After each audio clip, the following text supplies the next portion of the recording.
Welcome, Archana and Arya. Yay! So I will let you two introduce and keep going and keep sharing those wonderful words of wisdom. And of course, actions have to follow the words. I have learned this from Archana. Welcome to the show. Welcome, Thank Arya. you. Namaste. Hi. Hi, namaste everyone. My name is Archana and this is Arya. So Arya is a young certified yoga teacher, probably the youngest one in Mississauga. At 15, she was a yoga teacher. Now she's 18, going to university. And I want to welcome her to the show. She's not only a yoga teacher, but she's also a STEM enthusiast. She specializes in robotics coding, and she's going to Waterloo for software engineering, and she has won many national and international awards in robotics. So, welcome, Arya. Oh, thank you for that great introduction. So, how did you come to yoga? So yoga's always been a part of my life ever since I was young. I was lucky where yoga was a big part of my cultural upbringing.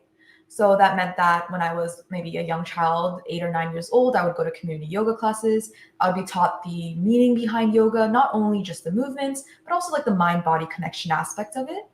It was around COVID. I was bored out of my mind, as most teenagers were, sleeping in, not really attending online school. Don't tell my mother that. But it really came to the point where I kind of wanted to take my next step in my yoga journey.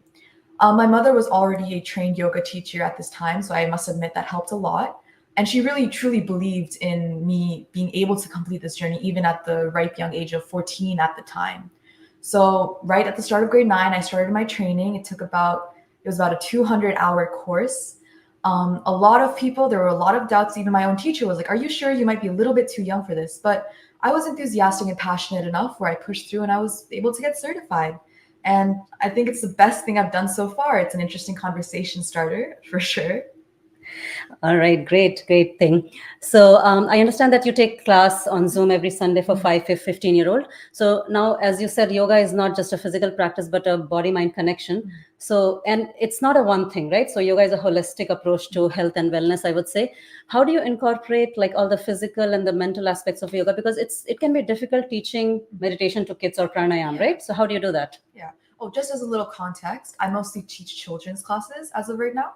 So I do incorporate all three aspects. So there's three main aspects to yoga, or that's my understanding of it at least. The simple breakdown for me is there's the body movement, there's the breath work movement, and then there's like that mind connection idea. So for children, it's very hard to keep them focused. Obviously, children are little bursts of energy. So my classes consist mostly of a 70% almost physical movement, 20% breath, because it's a very physical movement and it's a very easy way to get them to practice tuning into their mind using their breath. And then I do a little bit of meditation. I do meditation that's tailored specifically towards children.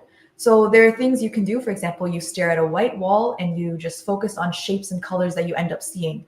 Those can be very interactive meditations, but it helps them practice sitting still while still appealing to their imaginative and kind of over hyperactive minds. So that's my approach to it. That's interesting. Staring on a blank wall. You can try that as well. It works. It's Yeah. really interesting. What some kids have reported you? Oh, well, they tell me that they see rectangles and parallelograms and pink squares. Someone told me they saw a tree once. I'm not sure. Amazing. So they see all sorts of things. It just matters that they concentrate on it, I guess. Good initiative. So how do you handle a shy child in your class? Because it's online. So how do you keep them engaged?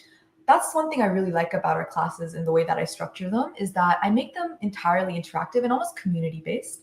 So an example is at the start of a session, I will always ask a question of the week. So sometimes that might be, what's your favorite ice cream flavor? And I'll tell them about mine and I'll have them come up and volunteer and tell them, and they can tell me about theirs, either that, or I can invite them to share a story about their week. And what ends up happening is I see that a lot of the shyer children end up speaking up eventually, like 2 or 3 sessions in, because they see other children contributing. They see me contributing bits of my life, however crazy they might be. I will straight up tell them, "Hey guys, I failed an exam last week," or something. And it really helps build that connection, being honest with them. So that's my approach. And you were telling me the other day that you have a 10-year-old who's from US and she had a lot of anxiety issues and she's been attending your yoga classes for last 6 months, I guess. Yes. So what has changed for her? So her parents and herself have reported to me that she's become a lot more confident. She's become a little bit more outspoken. I've noticed that in our classes as well. And she's been able to focus a little bit more. So maybe those are some of the direct effects of yoga that we're seeing, which I'm extremely proud of her for persevering through that. I did notice her anxiety in the start, and I'm extremely proud of her for getting over those. Good. And she continued. Yeah. Okay. And I understand that you're going to university this year. Yeah, exciting. So how do you think yoga has contributed to your academic life? So academics, and especially getting into university, takes a whole lot of discipline. And in today's age, there's also a bunch of other things you need to be doing, extracurriculars, leadership roles, etc. I think what yoga helped me do was really help build that discipline and help take that initiative in other aspects of my life, especially being a yoga teacher, in which I have to create my own curriculum. I have to take a leadership role in this class. I have to keep on building like new aspects for like new people. I have to keep on like problem solving on the spot. That's really helped and bled over into other aspects of my life, other than obviously helping me do my homework, being more disciplined in that aspect. So I guess that's my answer for So that. how are you going to manage your challenging university life? Because I know you're going into a co-op placement with teaching yoga. Yeah. What's the plan? So I've already actually reached out to my university center. So many universities have recreational centers, and these allow like youth or like people in the community or people in the school community to teach at these centers. So because I am yoga certified, I plan to continue my teaching journey there, hopefully keeping up my children's online yoga classes, but also teaching at my university. So in person. In person. Oh, that's Next step. amazing. So what is your final message for parents who are watching? For parents, I would say with your children, remember they're just mini adults. So be a little goofy, be real with them. Honestly, talk to them like you're talking to a best friend who sometimes makes bad decisions. So, tell them off once in a while. But just remember that they are human, they have emotions, and they have complicated little brains in their heads. Good. Thank you so much, Arya. Thank you so much for having me. It was a pleasure talking to you. You too. Same here. Thank you. Namaste, everybody.